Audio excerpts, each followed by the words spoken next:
Maria Luisa Berzosa González, Jesusen Alaben kongregazioko jesuitina da, espiritualtasun Ignazio Tarrekoa. Irakaskuntzan ari da lanean, zen lanean.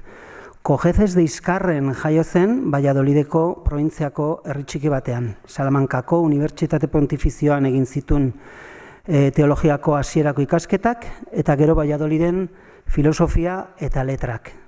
Geroago Erroman hezkuntza zientziak, gazteentzako, pastoraltzako espezializazioa, Salestarren Unibertsitatean. Espainiara itzulita Ignaziotar espiritualtasunean trebatu zen, gogo jardunetan eta lagun egite pertsonal eta taldekoan zuzendari izateko, eta orain horretan diardu gehien bat.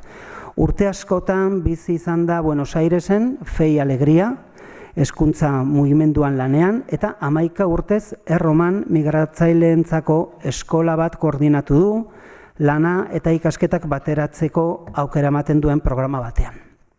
Fedea gazteak eta discernimendu bokazionala, gaiari buruzko sinodoan parte hartu zuen 2018an, adituen batzordearen barrenean. 2019ko maiatzean Frantzisko Aita Santuak sinodoaren idazkaritza nagusiko aholkulari izendatu zuen eta Amazoniaren sinodo berezian hartu zuen parte. Orain Erroman bizi da eta espiritualtasun eta komunikazio batzordeetan parte hartzen du gaur egungo prozesu sinodalean. Lan hori guztia egin arren, hainbat argitalpenetan kolaboratzeko denbora ere badu, hainbat gairi buruzko artikuluekin. Emakume hori entzuteko irrikaz gaude, beti irribartsu eta bazterrean utzi ditugun nahi arreba horien harreran, entzutean eta laguntzean implikatua. Decía que hoy tenemos el placer de presentar a Maria Luisa Berzosa González, que se autodefine como mujer religiosa consagrada de las Hijas de Jesús, esto es las jesuitinas, congregación de espiritualidad ignaciana y dedicada a la educación. Vallisoletana, de Cojeces de Íscar, todo ese aspecto del servicio a los demás en el campo de la educación lo tuvo presente desde pequeña ya en casa, pues su padre y su madre eran los maestros del pueblo. Después del bachillerato se fue a Madrid, como tantas otras personas en su tiempo, y trabajó en el Ministerio de Información y Turismo hasta su entrada en la congregación. Realizó sus estudios iniciales de teología en la Universidad Pontificia de Salamanca, después Filosofía y Letras en Valladolid y más tarde en Roma, Ciencias de la Educación con especialidad en Pastoral Juvenil en la Universidad Salesiana. A su regreso continuó su formación, en este caso en espiritualidad ignaciana, para ser directora de ejercicios espirituales y acompañamiento personal y grupal, que es a lo que ahora se dedica prioritariamente. Desde hace años ofrece este acompañamiento a grupos de mujeres y de la comunidad LGTBIQ en el seno de la Iglesia. Ha vivido muchos años en Buenos Aires, trabajando en el movimiento educativo Fe y Alegría, y durante 11 años ha coordinado una escuela en Roma para personas migrantes con un programa que permite estudiar mientras trabajan.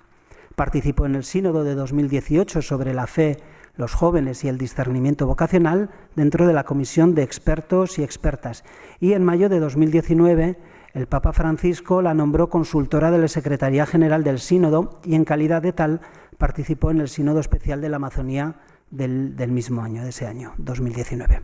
Ahora vive en Roma, colabora en el proceso sinodal actual dentro de las comisiones de espiritualidad y comunicación, y en la asamblea del pasado octubre ha sido facilitadora de grupos lingüísticos para el discernimiento y la conversación espiritual.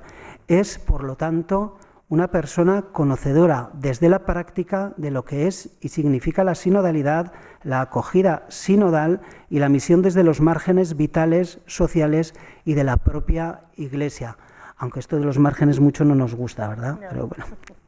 A pesar de todo este trabajo, también tiene tiempo para colaborar en diferentes publicaciones con artículos de diversos temas, y su última publicación colaborativa, como he dicho, publicada por la OAC, es una de las que está ahí afuera. Estamos deseosas de escuchar a esta mujer siempre sonriente, por lo menos así aparecen las fotografías. Esto cuando lo escribiera así, hoy que la he conocido lo he constatado, está siempre sonriendo, porque es mejor sonreír que estar enfadada, sí, ¿verdad? E implicada en la acogida, escucha y acompañamiento de todos estos hermanos y hermanas a quienes hemos dejado afuera. Muchas veces esto es a quienes hemos marginado. Bienvenida, María Luisa Ongi Etorri, tuya es la palabra. Gracias, qué ricasco. Muchas gracias.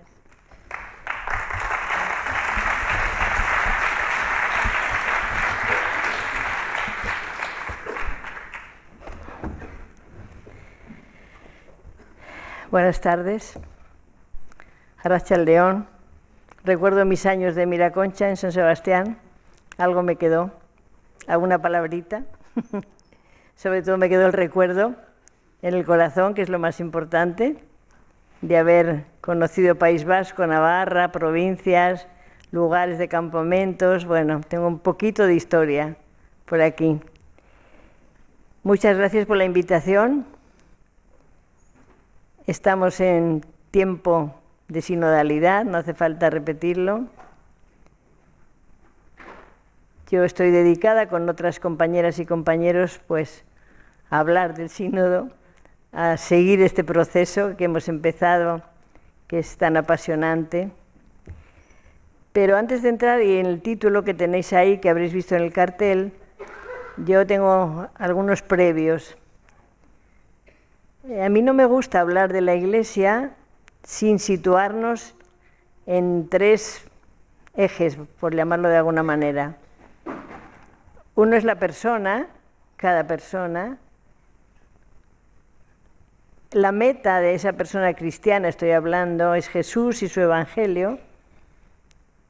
Y hay un camino, un puente que nos acerca o que nos debe acercar a ese Jesús, que es la Iglesia.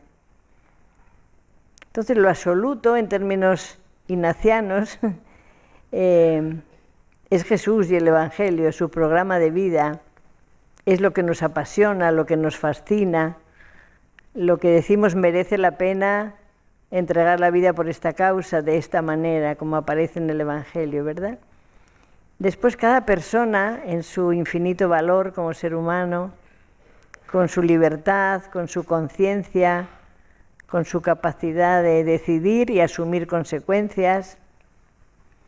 Y la Iglesia, como comunidad, como lugar, como casa, donde vivimos y queremos vivir ese seguimiento a Jesús. Otro previo sería que esta charla no sea oír, escuchar, sino dejar que a través de mis palabras, de mis pobres palabras, el Señor habla al corazón de cada uno y pueda hacer experiencia de sinodalidad, de camino juntos, de proceso en marcha. En algunas diapositivas vais a ver alguna pregunta, no es para entrar en diálogo, sino para dejarnos un espacio de pensar y de responder desde nuestro corazón, desde la interioridad. Decía que estamos en proceso sinodal porque el sínodo no es un acto puntual, es un camino, es un proceso, es un itinerario. Por lo tanto, tiene comienzo, tiene algunas etapas marcadas, ya vamos a ir viendo. Entonces nos situamos en la Iglesia de Jesús, que queremos que sea cada vez más parecida al sueño de Dios, de Jesús para nuestro mundo, que sea la Iglesia acogedora, misericordiosa, inclusiva.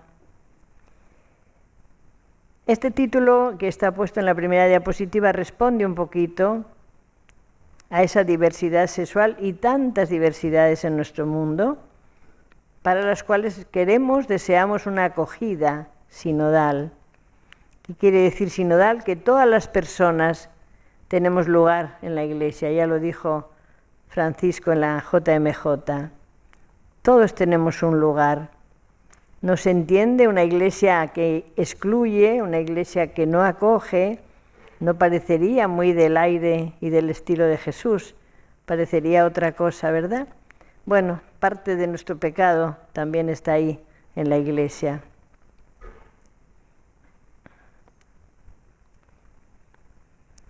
Me gusta esta imagen del árbol porque la Iglesia sinodal, la Iglesia de Jesús, nos llama a hacer comunión en la raíz profunda. Y ahí, con esa raíz profunda, permitimos y agradecemos, porque no es una amenaza la diversidad, es un don, es una riqueza. Permitimos y agradecemos la diversidad de ramas y hojas y flores y frutos de tantos colores, ¿verdad? Creo que esta comunión tiene que ver con la pertenencia y la participación. Nos podemos preguntar, ¿me siento parte de la Iglesia? Parte activa, participo, es como me siento parte de mi familia, me siento parte de mi barrio, de mi comunidad, de mi diócesis. Si me siento parte, seguro que participo. Si no me siento parte, puedo ser espectadora, puedo pasar, porque no tiene que ver conmigo. Si soy parte, me implico, critico. La crítica es compromiso para mejorar, para implicarme. Critico para que cuenten conmigo, que puedo ofrecer una luz, que puedo ofrecer una visión que ayuda a esta comunión. A veces ponemos la fuerza en las diferencias y nos olvidamos de que la comunión está en la raíz profunda, en esa fe, en ese bautismo, en esa dignidad común, más allá del carisma, más allá de la vocación, más allá de la tarea. La comunión es más profunda que todo eso. Nos une en la raíz, nos une en lo fundamental.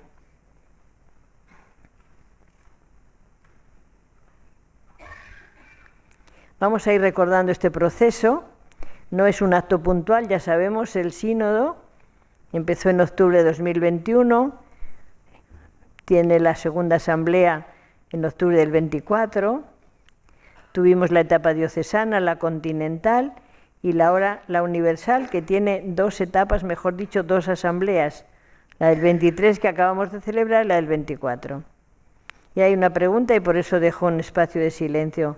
¿Nos sentimos parte activa de esta Iglesia, de este proceso? Cada uno, cada una, nos sentimos miembros, personas adultas en la fe, que tienen su palabra que decir.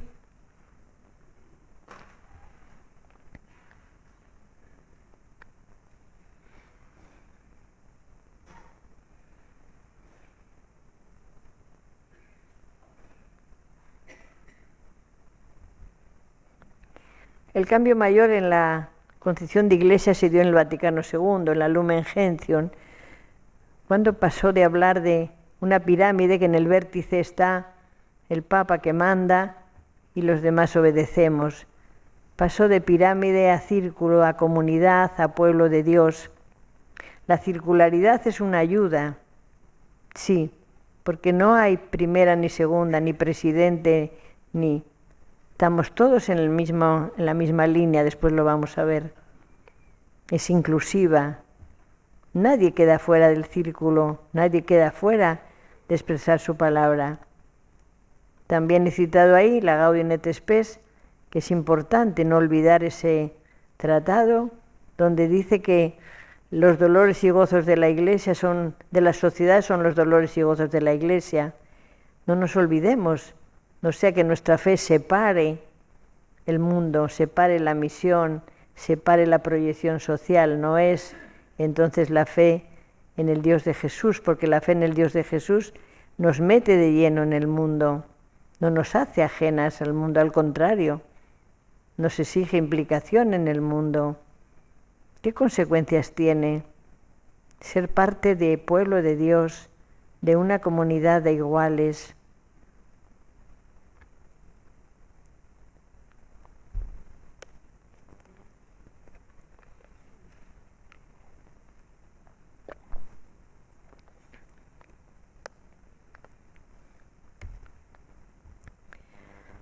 Este es el cambio. La pirámide al círculo. ¿Qué significa en la práctica de nuestros grupos, comunidades, diócesis? ¿Qué significa en la práctica pasar de la pirámide al círculo? El círculo tiene gran diversidad, cada vez más, de culturas, de idiomas, de colores, de formación, de historias, cada vez más.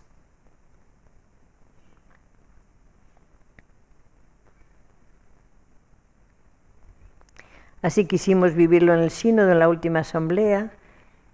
Las mesas redondas no fue un capricho decorativo, fue un elemento de circularidad, fue un elemento de inclusión, de relaciones igualitarias.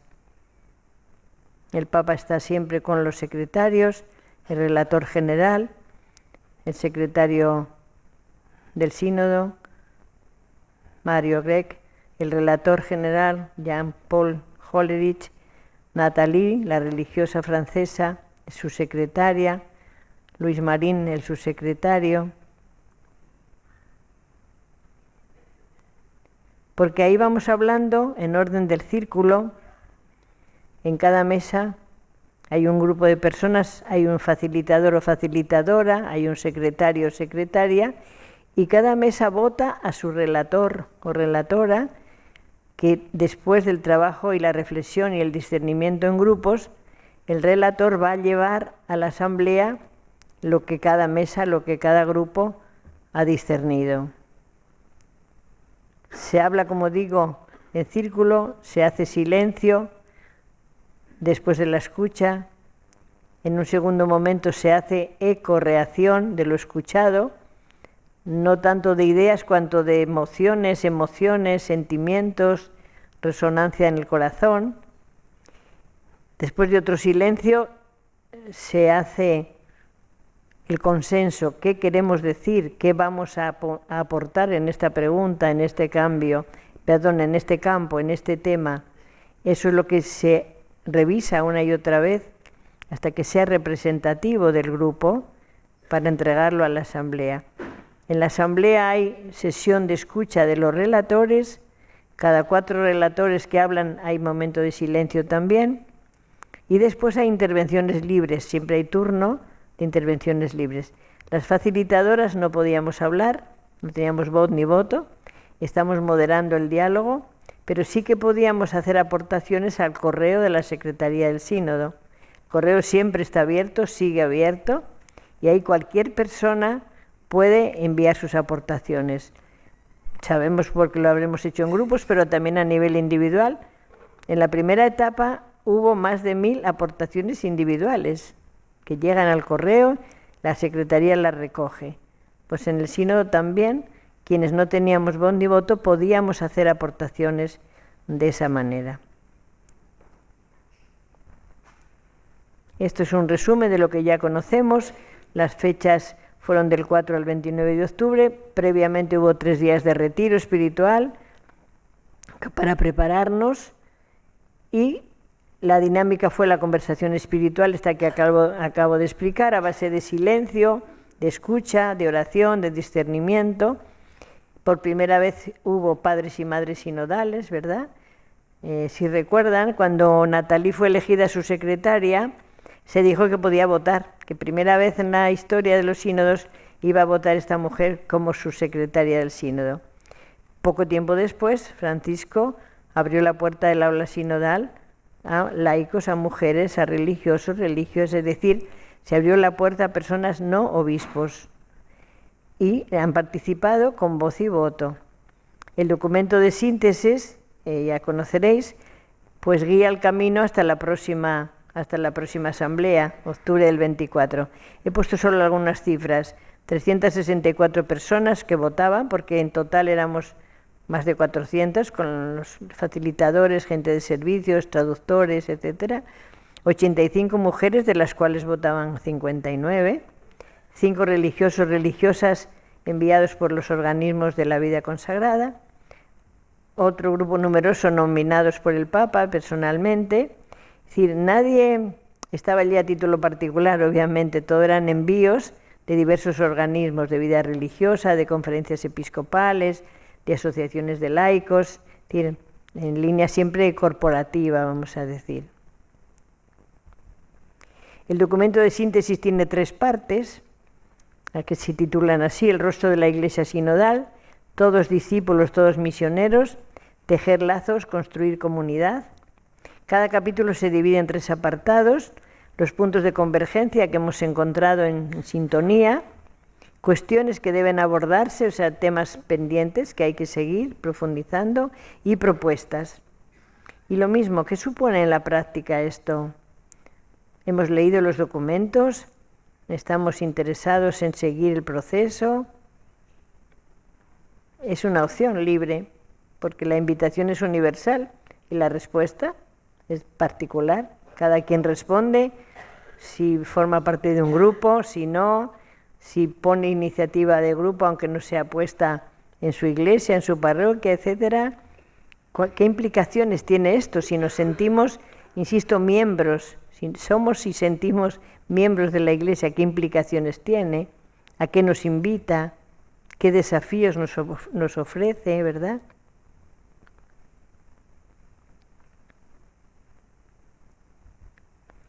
La espiritualidad sinodal debe estar marcada por la escucha mutua, ¿no? Ya desde el primer momento, en el documento preparatorio inicial se decía: nos escuchamos unos a otros y juntos escuchamos al Espíritu.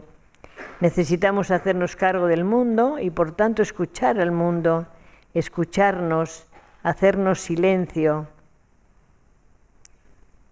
Estamos en el mundo presentes, pero también haciendo espacios de desierto, de tanto ruido, de cortar un poco esos rumores que no nos dejan silenciarnos, ¿verdad?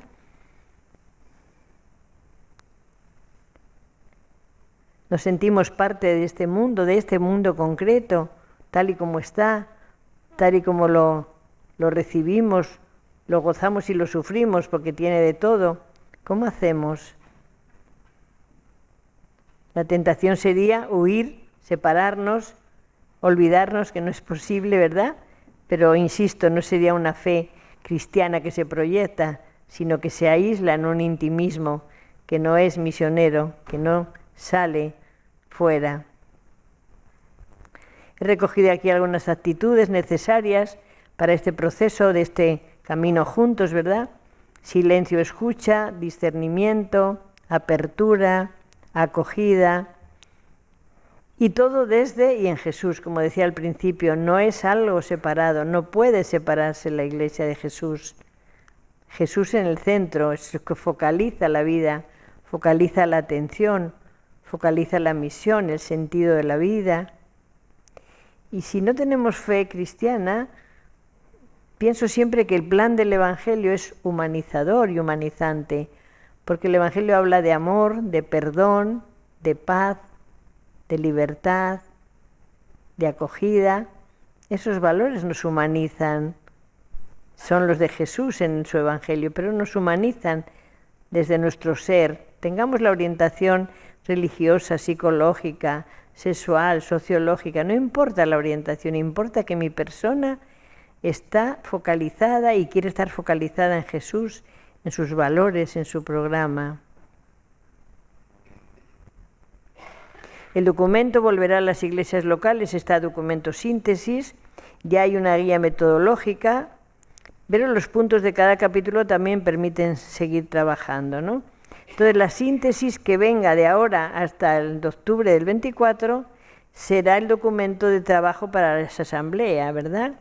Ya tengo aquí los documentos que han salido, a lo mejor ya los han recibido, salieron el día 11, un documento que se llama Hacia octubre de 2024, ¿no? Queda un poquito cómo seguir. Hay que tener leída el informe síntesis porque alude permanentemente, ¿verdad? Entonces, unas preguntas para profundizar: ¿cómo ser iglesia sinodal en misión?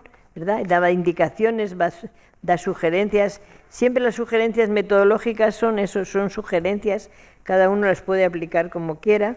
Mantener vivo el dinamismo sinodal, o sea, la idea es, no se ha acabado, seguimos en proceso, ¿verdad? Bueno, ese es el documento que tiene 4 páginas.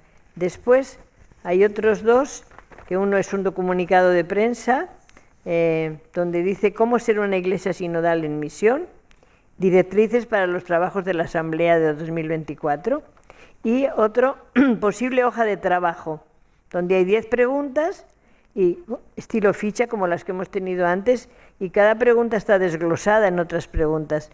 Esto es flexible absolutamente, cada grupo lo puede utilizar, cada persona, añadir, quitar otras preguntas, es una guía, es un acompañamiento para trabajarlo, ¿verdad? Entonces la pregunta es, ¿deseamos continuar el proceso? O si no lo hemos iniciado, estamos a tiempo y nos podemos sumar al proceso, ¿verdad? Pero en todo caso, la respuesta es personal. La invitación es universal, pero la respuesta es personal, ¿verdad? Entonces depende del sacerdote, el párroco, el obispo, no, depende de cada persona. Si el obispo anima, muy bien. Si no anima, pues animamos otros. Si el párroco anima, muy bien. Si no anima, pues los laicos y laicas, todos somos miembros. Queremos ser miembros activos, por lo tanto, sin miedo, comprometidos. Temas que necesitan mayor profundización. ¿Qué quiere decir? Temas que han estado sobre la mesa mucho tiempo en el sínodo, ¿verdad? Pero que no han terminado de profundizarse y que no han... Evidentemente el sínodo no tenía que hacer documentos ni, iba a decir, dar decreto de nada, sino sencillamente recoger, hacer síntesis de todo lo que estamos viviendo para ver hacia dónde vamos, qué señalamos, qué prioridades hacemos, ¿verdad? Esto es una lectura mía personal, no es oficial, es de mi reflexión. Los temas, el celibato sacerdotal, por una parte, si el celibato se deja optativo o no se deja optativo, y también si se pueden ordenar personas casadas, varones casados, ordenar, etcétera. Bueno, ese es un gran tema. El tema de los pobres, si los pobres están en el centro de nuestra vida o no. El tema de los migrantes, todo el tema de la movilidad, migrantes desplazados, refugiados, ¿verdad? El tema del clericalismo, que no solo es producto, iba a decir, del clero, sino que también a veces laicos y laicas somos muy clericales, ¿verdad? Y no asumimos nuestra vocación laical, que es maravillosa en la Iglesia, ¿verdad? El tema de la mujer en la misión de la Iglesia, en la misión, en los campos de decisión. El diaconado femenino, pues es una escala de pasos que se vayan dando, porque el diaconado femenino está muy bien, pero en otros campos no hay negación, y entonces no es que unas cosas cubren a otras, sino que son pasos de un proceso. La autoridad de los obispos y cómo acompañar a los obispos. Se habló mucho, el obispo está solo, quién lo acompaña, quién lo confronta, quién le sostiene, etcétera, ¿no? La identidad de género y orientación sexual, que es un poquito lo que aparecía en el título. Optamos por no poner las siglas LGTBI optamos por no, porque en algunos países eso es condena de muerte inmediata, ¿no? Entonces nos parecía que este sea más amplio, pero bueno, necesita, como tantos otros, ser reflexionado. Ahí está también la ordenación de hombres casados, las situaciones matrimoniales diversas, la inteligencia artificial, que mucho no sabemos, pero está viniendo y viniendo deprisa, y hay que prepararse a dar respuestas nuevas a situaciones nuevas, como es esta, ¿verdad? La escucha y justicia a las víctimas de abusos, tantos abusos en la Iglesia, tantos abusos cometidos por personas de Iglesia, ¿verdad?, que nos están haciendo sufrir tantísimo, y atender a víctimas y victimarios, ¿cómo hacemos, verdad? La cultura digital, sabéis que había una hermana del sínodo nombrada por el Papa, Siskia Valladares, es una religiosa nacida en Nicaragua, pero está en España, en Mallorca, hace mucho tiempo, y ella ha sido la que ha llevado adelante el sínodo digital, donde ha habido un montón de misioneros digitales y cantidad de jóvenes, sobre todo, que se han incorporado al sínodo digital, que no se puede hoy dudar de la cultura digital, ¿verdad? Hay que estar presentes. El ejercicio de la sinodalidad en todos los niveles, no solamente Papa y Obispo, sino a todos los círculos que tenemos de comunidad, cómo lo hacemos de esta forma participativa, inclusiva, etcétera, ¿no? A todos los niveles. En la Iglesia, que hoy está marcada como la sociedad por la pospandemia, por la guerra, etcétera, nos situamos como personas bautizadas, que tenemos voz y palabra. Voz que anuncia, que denuncia, que siente compasión, que se deja afectar, ¿verdad? Y mostrando todas las vocaciones, la vida laical, la sacerdotal, la vida consagrada, porque todos somos presencia activa y corresponsable. Deseamos ser miembros activos, no que pasan, no que se desinteresan, no que son espectadores, sino como responsables. ¿Cómo me siento ante estos desafíos? ¿Cómo es mi voz y mi palabra? ¿Cómo es mi compasión? ¿Cómo es mi compromiso?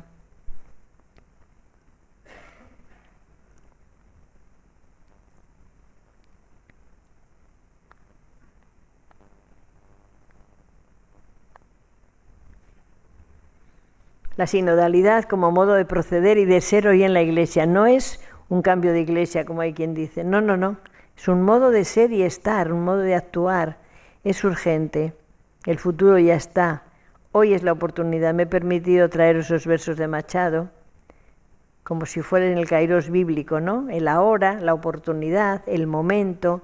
Yo creo que este sínodo es momento de esperanza, momento de sembrar, momento de apostar, ¿verdad? Y entonces me he atrevido a ponerle a Machado el kairos, ¿no? Hoy es siempre todavía, toda la vida es ahora, y ahora es el momento de cumplir las promesas que nos hicimos, porque ayer no lo hicimos, porque mañana es tarde, ahora.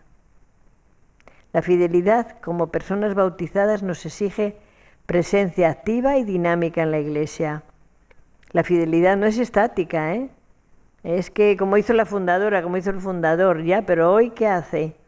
No podemos repetir o quedarnos en esquemas estáticos pasados. Hay una frase que a mí me parece mortal, que siempre se ha hecho así. Creo que es una frase de muerte, ¿no? No siempre se ha hecho así, la vida ha ido cambiando, ¿verdad? Entonces, ser fieles al hoy del mundo y al hoy de la Iglesia no es ser estáticos, es ser dinámicos, es hacerse preguntas nuevas ante problemas nuevos. Por eso, activa y dinámica. ¿Cómo vives tú este momento oportuno? Cada una, ¿cómo vivimos este kairos, esta oportunidad, esta ocasión?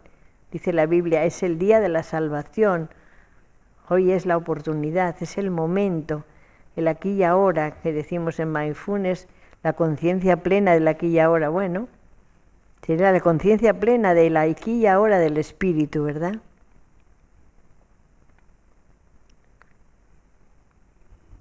Volvemos a la comunión. ¿Dónde hacemos comunión?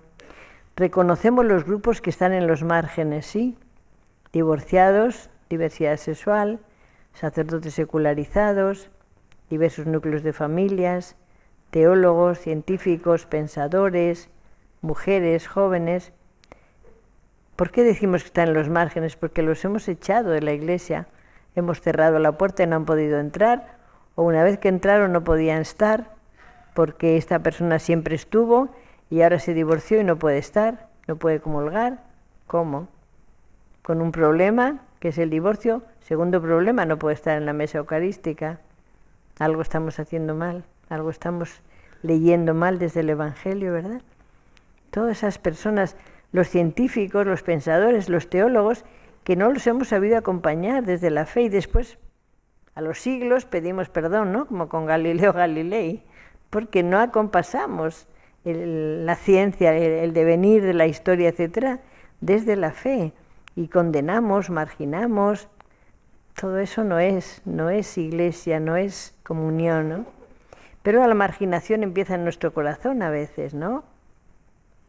A veces lo expresamos, a veces con gestos, a veces lo callamos, pero está dentro de nuestro corazón. Decimos este sí, este no, de esta manera sí, de esta manera no. Bueno, pensemos un poquito también.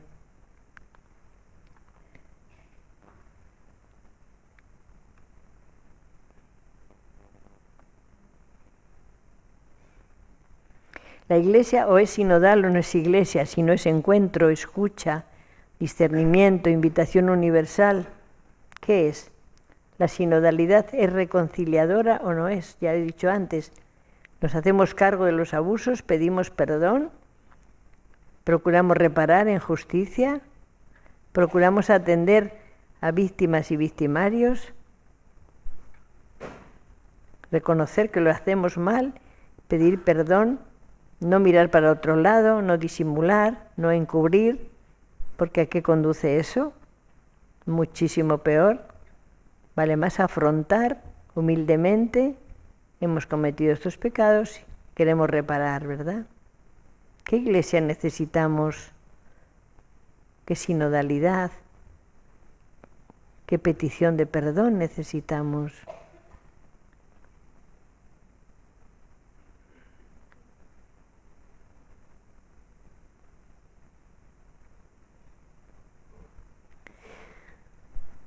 En el documento preparatorio del sínodo se decía que el sínodo no buscaba elaborar documentos, sino que buscaba esta espiritualidad para hacer que germinen sueños, suscitar profecías y visiones, hacer florecer esperanzas, estimular la confianza, vendar heridas, entretejer relaciones, resucitar una aurora de esperanza, aprender unos de otros y crear un imaginario positivo que ilumine las mentes, enardezca los corazones y dé fuerza a las manos. Está en el documento preparatorio, en el número 32. Cualquier actitud de estas que elijamos nos ayuda a vivir la sinodalidad, nos ayuda a proyectarnos en el mundo de una manera más coherente, más humana, más cristiana. Necesitamos vendar heridas, necesitamos esperanza, necesitamos sueños, profecías.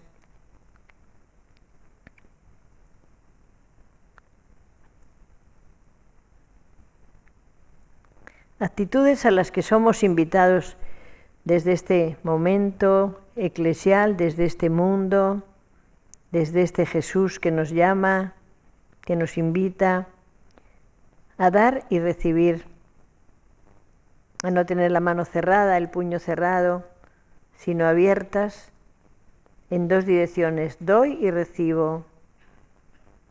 Los demás pueden contar conmigo y yo puedo contar con los demás, necesito contar con los demás.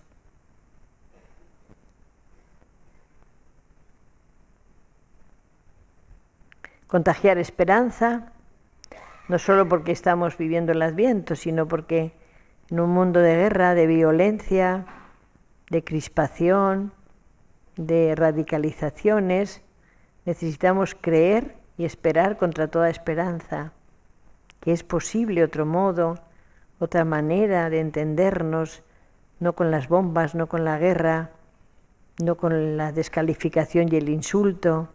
Hay otro modo posible. Alargar la mirada hacia horizontes nuevos. Yo en el sínodo una cosa que me ha impactado es escuchar, claro, como tenía que escuchar tanto, con los oídos y con los ojos, porque miraba a todos mis compañeros que hablaban y comunicamos tanto con los gestos más que con las palabras, ¿no? He aprendido mucho y una cosa que me ha impactado es la diversidad inmensa de contextos que tenemos en el mundo, en la Iglesia, en la sociedad, los horizontes que no abarcamos, que no imaginamos, la variedad de culturas, de modos de entender las cosas tan diversas, ¿no? Entonces, cuando uno solo tiene la ventana de su casa abierta, la ventana de Europa o la ventana de España, le parece que ese es el más. Cuando abre otras ventanas, empieza a relativizar cosas propias y empieza a reconocer esto es bueno, esto no es tan bueno, pero hay otras cosas muy buenas en otras, a través de otras ventanas, ¿no? Entonces, todo lo que sea alargar la mirada, ampliar nuestros conceptos, nuestra mente, nuestro corazón, nos hará bien como cristianos y cristianas y como miembros de una iglesia sinodal. No encerrarnos, no mirar solo lo pequeñito, el círculo de mi ambiente, de mi país, porque eso es como que nos deja sin aire, nos deja sin fuerza, nos deja sin horizonte, ¿no? Necesitamos educarnos para vivir en un mundo plural, más que plural, ¿no? El rechazo al diferente, y diferentes somos todos, ¿verdad? Para entendernos puede generar violencia, ¿no? Entonces somos conscientes, nos implicamos sociopolíticamente, y cuando hablo sociopolíticamente no estoy hablando de partidos políticos, estoy hablando de implicarnos en la sociedad que nos toca y cómo asumir las diferencias y cómo asumir el pluralismo, insisto, no como amenaza, sino como riqueza, abrirnos al diálogo plural, etcétera, etcétera, ¿verdad?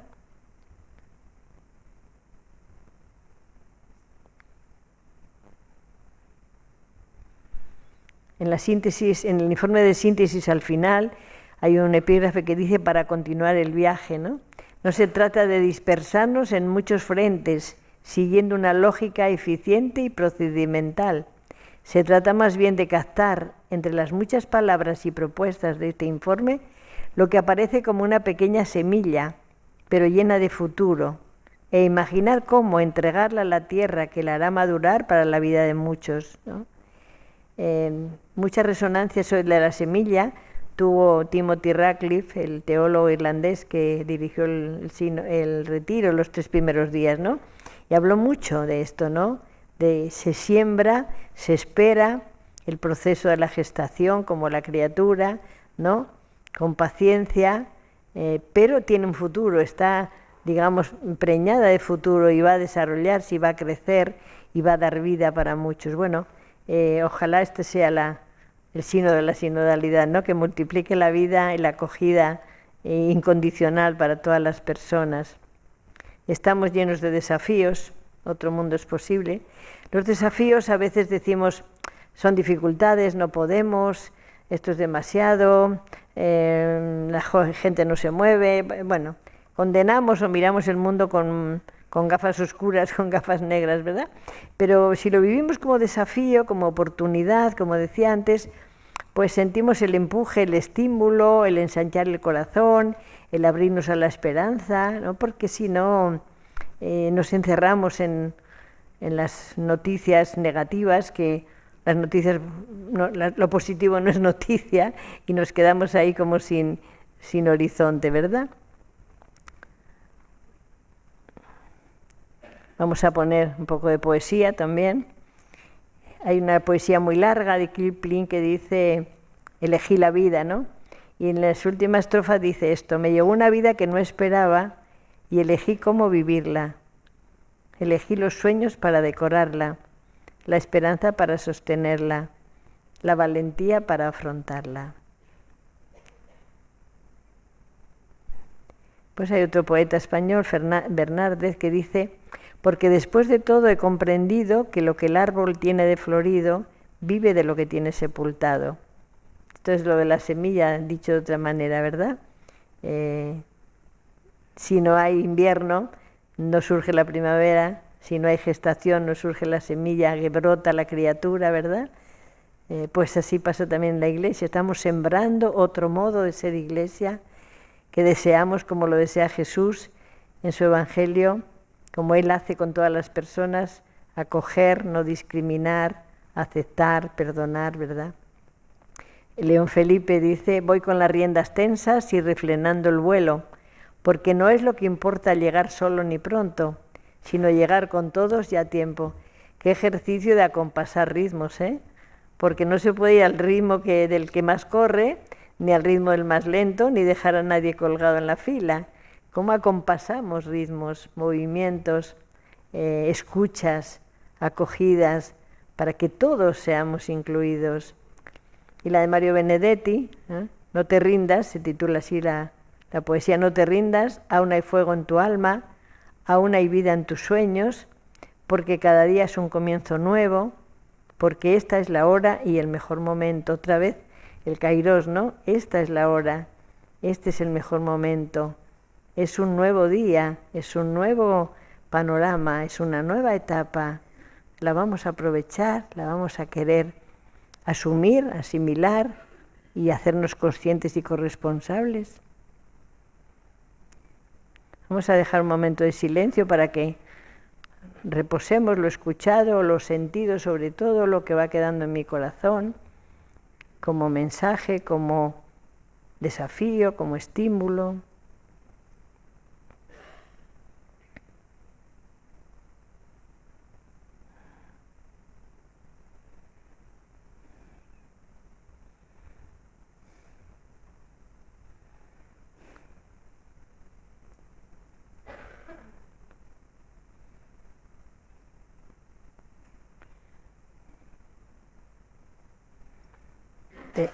También es importante en el silencio que nos formulemos las preguntas que deseemos hacer o lo que queramos comentar, que sea desde mi interior, desde mi experiencia, desde lo que voy sintiendo, experimentando, para poderlo compartir luego en un momento de diálogo.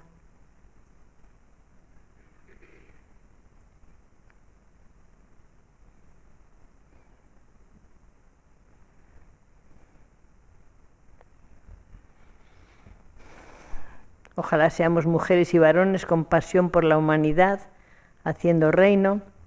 La obra de Dios en la Iglesia se llama sinodalidad. Y estas son palabras de Francisco, sin perder la alegría y el buen humor, porque en el Sínodo de la Amazonía, cuando abrió el discurso el discurso de apertura, dijo: van a tener conflictos, resistencias, dificultades, pero yo les voy a pedir una cosa, que no pierdan la alegría ni el buen humor. Muchas gracias.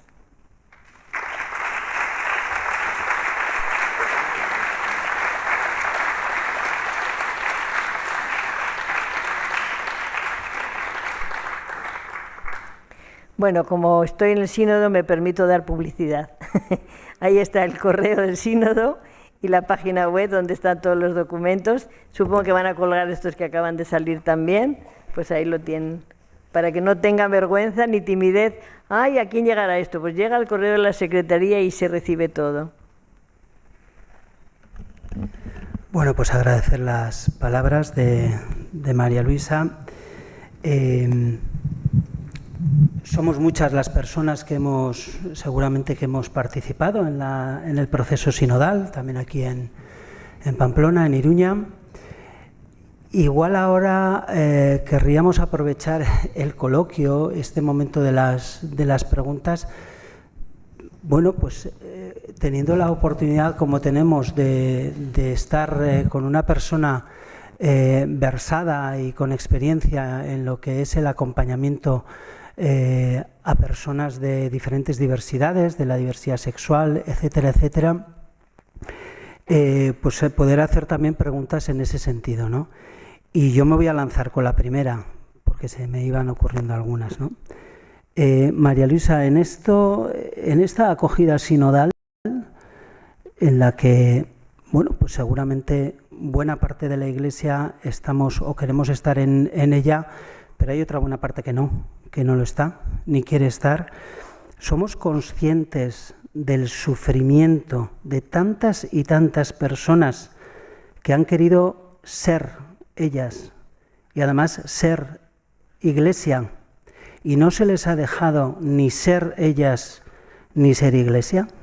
¿Qué hacemos?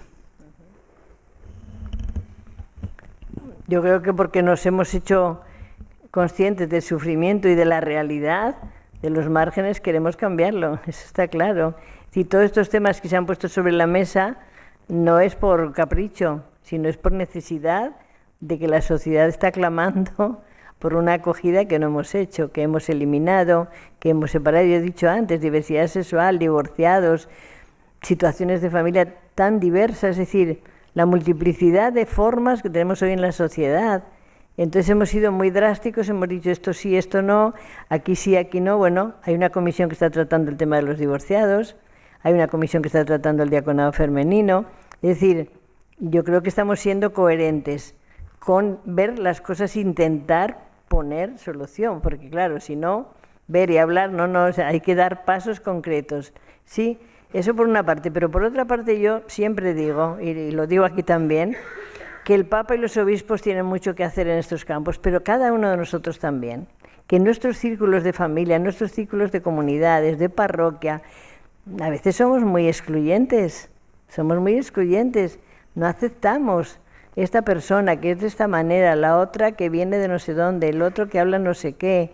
Entonces, insisto, eso es tarea urgente de todas y todos, sin que, evidentemente, los que tienen mayor responsabilidad de definir, de cambiar catecismo, de cambiar derecho canónico, código de derecho canónico, etcétera, no tengan que hacerlo, porque no todos tenemos la misma responsabilidad, obviamente.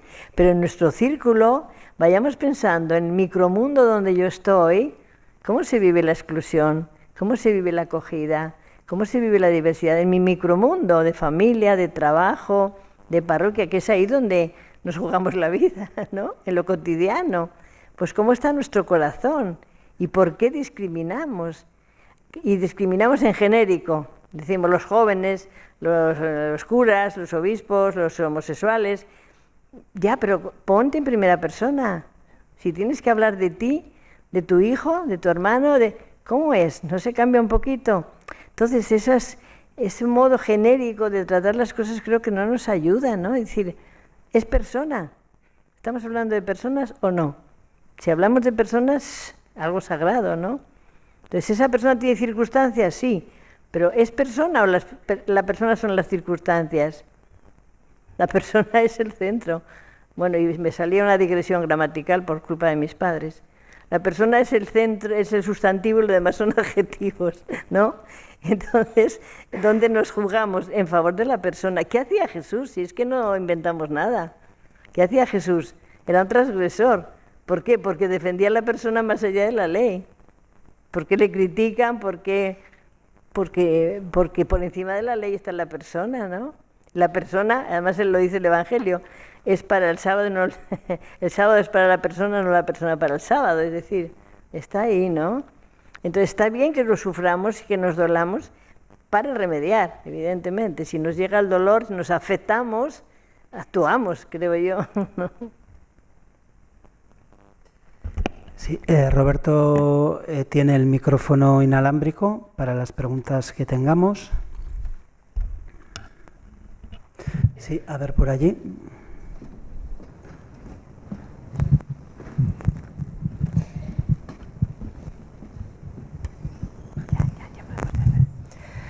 Hola, buenas noches. Bueno, lo primero, darte las gracias por haber venido y cómo has compartido lo que vives y demás. Y me uno a Dani en decir que es una gozada ver la sonrisa, ¿no?, que permanece, que transmite esa esperanza.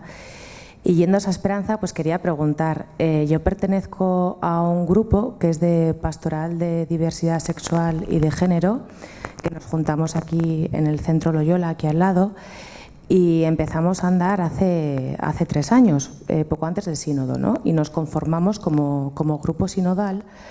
Y algo que nos pasaba cuando empezábamos a trabajar es que decíamos, ojalá esto llegue mucho, pero que teníamos esa sensación de que no se quede en agua de borrajas, ¿no?, que no acabe disolviéndose. Y por otro lado, pues la esperanza de que haya un cambio, aunque algunos decíamos, aunque no lo lleguemos a ver nosotros, ¿no?, que se cree esa semilla. Entonces, bueno, personalmente al menos yo estoy viviendo pues signos de esperanza, ¿no?, en los documentos que van saliendo, pero creo que hay mucho camino, ¿no?, por recorrer. Entonces, por un lado, me gustaría preguntar, pues, ¿qué crees, ¿no?, un poco ese juego de adivinar? ¿Hacia dónde crees que vamos yendo? Personalmente, ¿no?, ¿cómo lo sientes? Y, por otro lado, tengo una segunda pregunta, que es que nosotros como grupo, en el proceso que estamos haciendo, algo que está siendo muy importante para nosotros es la acogida. Entonces, si tienes algún consejo sobre cómo podemos ser tierra de acogida. Gracias. Tengo más preguntas que respuestas en mi vida, así que consejos pocos. Yo creo que ese es el caso que tú planteas, lo que yo decía antes. Hay que quitar cosas del catecismo que son ofensivas absolutamente, ¿verdad? Pero mientras llega a ese campo de definiciones, yo digo, demos pasos nosotros. ¿Quién nos impide hacer un grupo sinodal de diversidad sexual o de lo que sea? ¿Quién nos impide hacer un grupo sinodal donde haya personas divorciadas o lo que sea? ¿Quién nos impide? Yo estoy en Roma.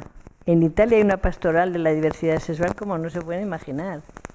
Hay multitud de grupos y funcionan y organizan cosas y a veces va el obispo y a veces no.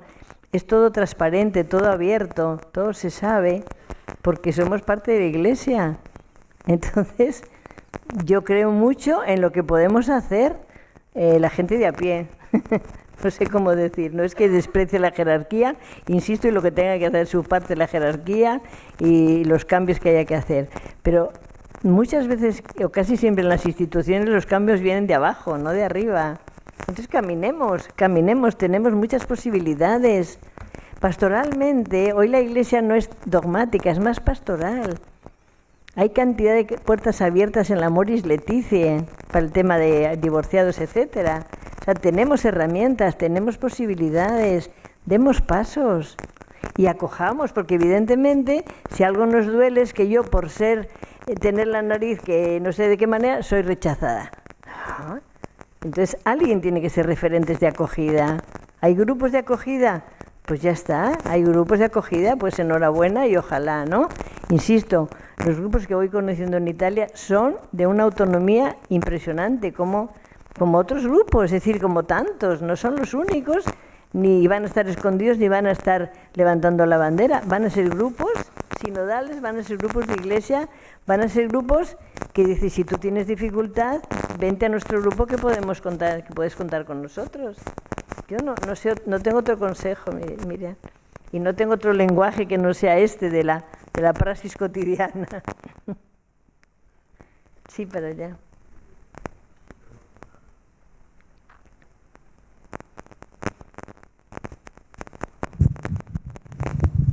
Sí, buenas tardes. Muchas gracias por sus palabras. Yo le he escuchado ahora con mucha atención la conferencia y ahora el coloquio, ¿no? Y mejor ahora. Y a mí me martillea un poco la cabeza permanentemente cuando hablamos de estas cosas y hablamos con la Iglesia. Vamos a ver, la incapacidad de una reacción más rápida por parte de la Iglesia para aceptar la realidad de la sociedad. Yo no puedo entender desde un espíritu cristiano que una persona, hombre o mujer, se dedique a la práctica religiosa, sacerdote, religiosa, lo que sea, por la razón que sea. Llega un momento en que su fe falla y quiere dejarlo, y que en vez de recibir un adiós y unas gracias por el servicio prestado, su empresa, en este caso la Iglesia, lo que hace es condenarle, echarle al abismo, impedirle su regreso. Y si estamos hablando de diversidad sexual, podríamos hablar de que la misma diversidad sexual que hay en la sociedad y que no es aceptada por la Iglesia, se reproduce seguramente en la Iglesia y en todos los demás colectivos de la sociedad. Entonces, es como negar la realidad. ¿Qué impide empezar a ver la realidad por parte de la Iglesia? Gracias. No, gracias, sí. Realmente las situaciones del mundo van a un ritmo rapidísimo y la Iglesia va con muchísima lentitud, Le cuesta, yo creo, aceptar los cambios de la sociedad, porque claro, el discurso que a veces hacemos es a una sociedad que ha cambiado y entonces no hay sintonía entre receptor y emisor. Aquí hay algo falla que yo no me he dado cuenta y estoy repitiendo el mismo discurso a una sociedad que ya no existe o que está muy cambiada, ¿no? Entonces mantenemos el discurso, pero los destinatarios han cambiado y no cambiamos el discurso. Yo creo que eso es un fallo y me atrevería a decir es un pecado, porque ahí efectivamente no atendemos a las personas, dejamos que sigan su camino como puedan. El proceso de incorporación, de cambios en las instituciones son lentos, pero en la Iglesia es lentísimo, ya sabemos, es de una paciencia histórica infinita, ¿no? Entonces, ¿cómo hacemos? Mientras eso llega, por una parte urgir, evidentemente, para eso estamos haciendo propuestas, desafíos, etcétera, para que llegue nuestra voz, para que no nos quedemos tranquilos con que esto no. Y segundo, al mismo tiempo que insisto, que denunciemos o que aportemos, demos pasos también concretos nosotros, ¿no? De la manera que podamos, del modo que podamos, no decir, bueno, no le parece al párroco, no le parece al obispo, nosotros ni nosotras podemos dar esos pasos. Porque si no, esperamos a que también resuelva la institución y viene lenta y se nos pasa la vida, iba a decir, ¿no? O sea, también tenemos que movilizar desde abajo, ¿no? Pero muchísima paciencia histórica, muchísima esperanza a pesar de, o precisamente por.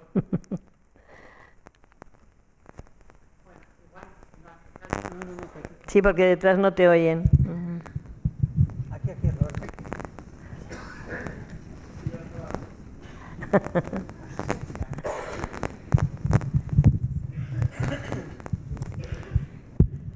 Bueno, hola, María Luisa. Yo te quería preguntar, no sé si se puede decir, porque no sé si es, los que somos religiosos decimos que en los capítulos hay cosas que no podemos compartir. Entonces, no, lo que yo te quería preguntar es, ¿qué sentiste tú allá sobre estos temas que estamos hablando de ambiente en general, que supongo que sería diverso, ¿no? Pero como una tendencia, si había en general como apertura, por ejemplo, con el tema de la mujer en la Iglesia, la misión de la mujer, del diaconado, y bueno, y lo que acabamos de hablar de la diversidad sexual, ¿no?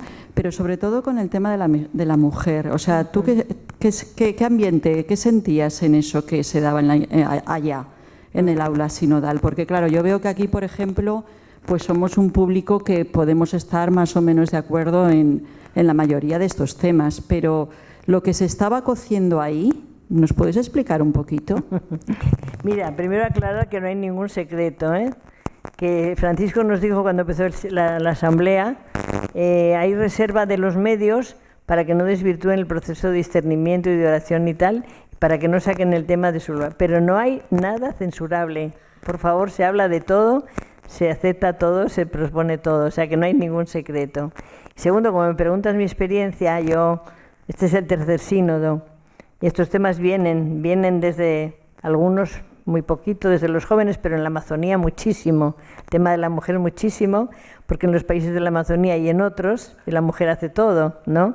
Entonces, mi impresión es como en este sínodo hemos cambiado de grupo cada semana, también escuchamos contextos distintos, depende mucho de los contextos. En algunos lugares están convencidos y se ve clarísimamente que todo o gran parte de la pastoral adelante llevan las mujeres. Entonces los obispos de esos países ya como que es obvio, ¿no?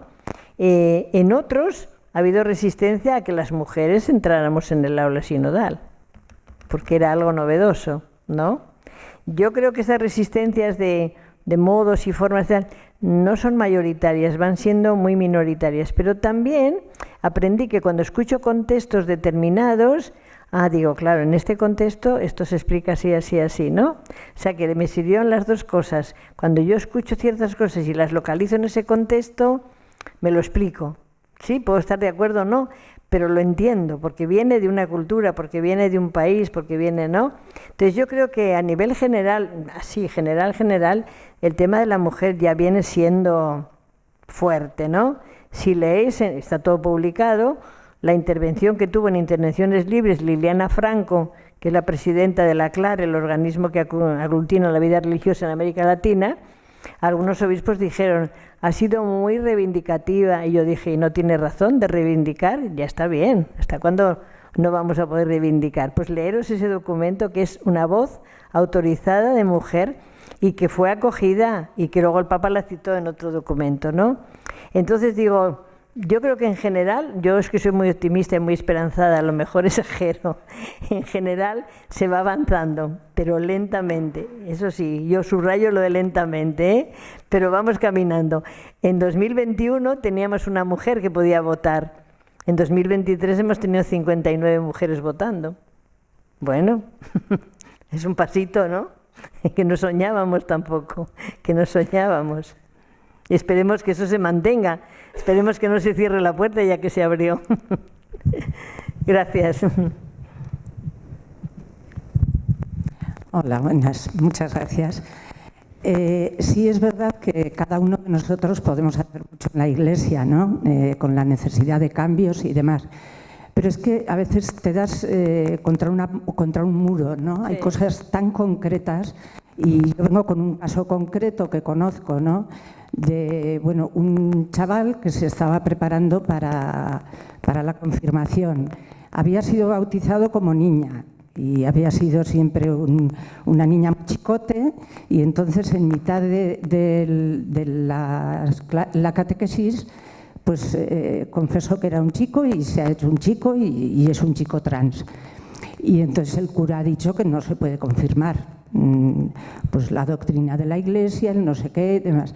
Entonces, a veces me parece que, desde luego, la sociedad, porque lo que has dicho antes de lo que hacemos cada uno en nuestro alrededor, aceptando a la gente y demás, y es verdad, y yo creo, en este caso concreto, veo el entorno va mucho más rápido y más acogedor, el entorno no eclesiástico, quiero decir, el de fuera de la iglesia, el entorno del pueblo, de la gente, lo acepta mucho más fácil, y la iglesia, en cambio, esa negación tan así, ¿no? Entonces, a veces, pues según con qué párrocos, según en qué parroquias y demás, pues no se puede hacer mucho y te sientes muy mal.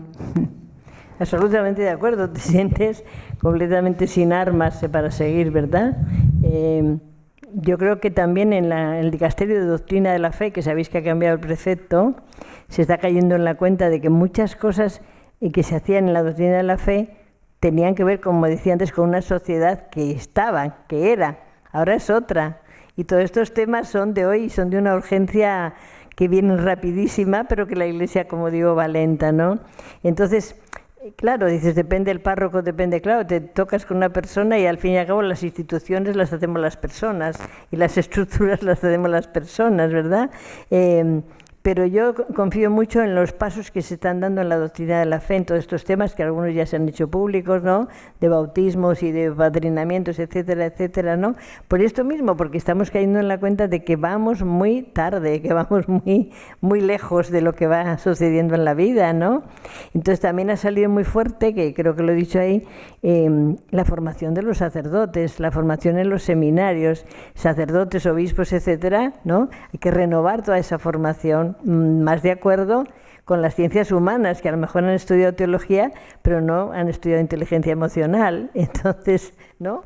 Y el tema de la formación de la moral sexual, etcétera, etcétera, ¿no? Sí, son temas de hoy, por eso digo, necesitamos respuestas a los temas de hoy, no respuestas a los temas de ayer, porque ya fueron. Gracias.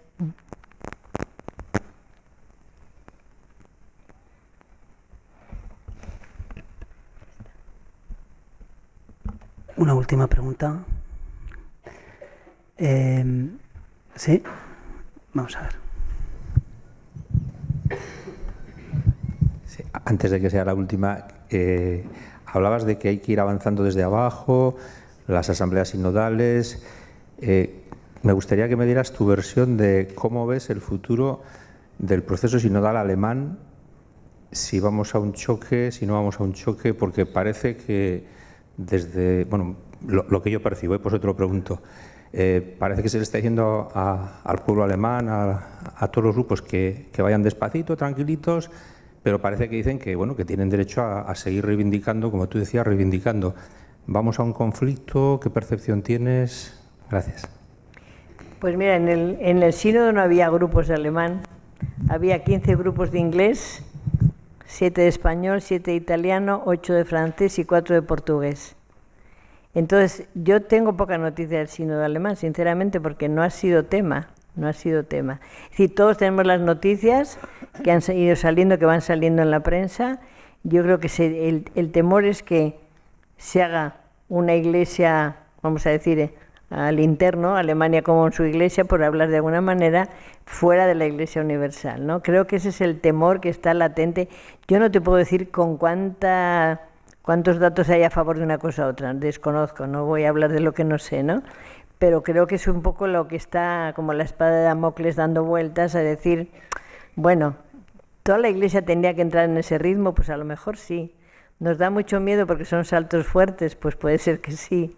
Y entonces decimos, atención, que esto no sea la Iglesia Universal, sino que la Iglesia alemana, y puede ser una división, puede ser un cisma, está ahí, ¿sabes? Yo tengo las mismas preguntas. Sí, antes hablabas de la comunión en la raíz profunda.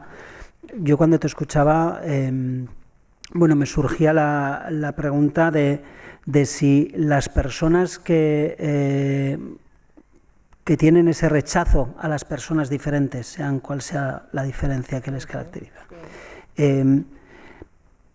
tienen ese rechazo porque ellos tienen o ellas tienen una imagen de esa raíz y entonces interpretan que esa raíz es la que ellos piensan Es decir, porque claro, hablar de la comunión, hablar de la raíz, etcétera, bueno, pues es, yo creo que es una de las claves, pero claro, eso tiene también la posibilidad de que cada persona tenga una imagen, tenga un sentimiento, tenga incluso una experiencia diferente de esa raíz. ¿Qué hacemos ahí? Yo, escuchando tantos contextos tan distintos, cada vez me parece que la raíz es una cosa o dos cosas, es poquita cosa en cantidad, pero con suficiente robustez para que luego eso permita todas las diversidades. No sé si me explico. Si yo, mi fe, ¿dónde está puesta? En un Jesús, en un Dios que se encarna, que manda a su Hijo al mundo, que muere y resucita. Y mientras está en el mundo, ¿qué hace? Con los gestos del Evangelio y todas las actitudes, ¿sí? ¿Ahí estamos de acuerdo? Sí. ¿Cómo vives tú la actitud de perdón a los demás? ¿Cómo vivo yo la acogida de una persona homosexual que tengo rechazo, etcétera, etcétera, ¿no? Es decir, una vez que estamos en la raíz, también está la libertad de cada uno. O sea, la raíz no ata, la raíz es opción libre. Claro, en nuestro país necesitamos estar pasando, yo creo, de una fe impuesta a una fe opcional, que es un proceso, ¿no? Largo y difícil, no fácil. Pero yo digo, si algo nos tiene que sostener es que yo adhiero a esto, pero desde mi libertad, no puede ser desde la imposición, ¿no? Entonces yo me sumo a este proyecto de Jesús y tengo una comunidad, busco gente que me ayude, etcétera. Pero en este grupo lo vivimos así, en este grupo lo vivimos de otra manera, ¿no? Entonces, yo cuando veo los fundamentalismos que estamos escuchando y viendo con título y con tinte religioso me da pavor. O sea, que yo me oponga a una misa con un crucifijo en la mano y un rosario me da dolor, me da pavor, me da dolor porque profanamos ahí, ¿no? Entonces, ¿yo quiero ser intolerante? Pues no en nombre de Cristo, no con el crucifijo, será desde otros nombres, ¿no? Entonces, ¿qué nos importa?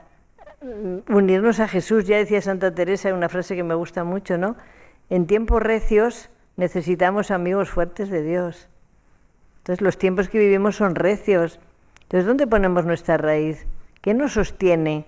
¿Cuál es el eje que nos sostiene a nivel de fe?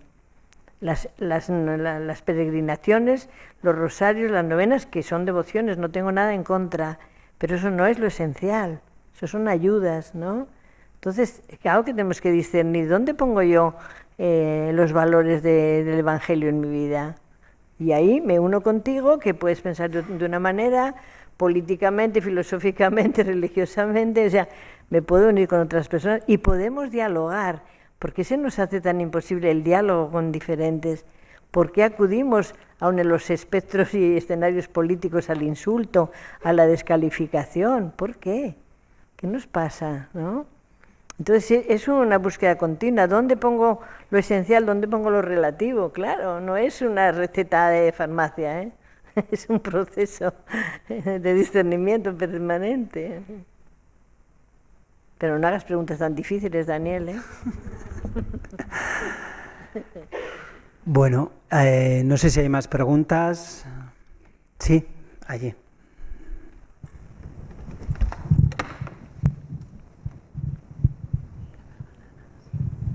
Hola, muchas gracias. Y vuelvo un poco a un punto anterior.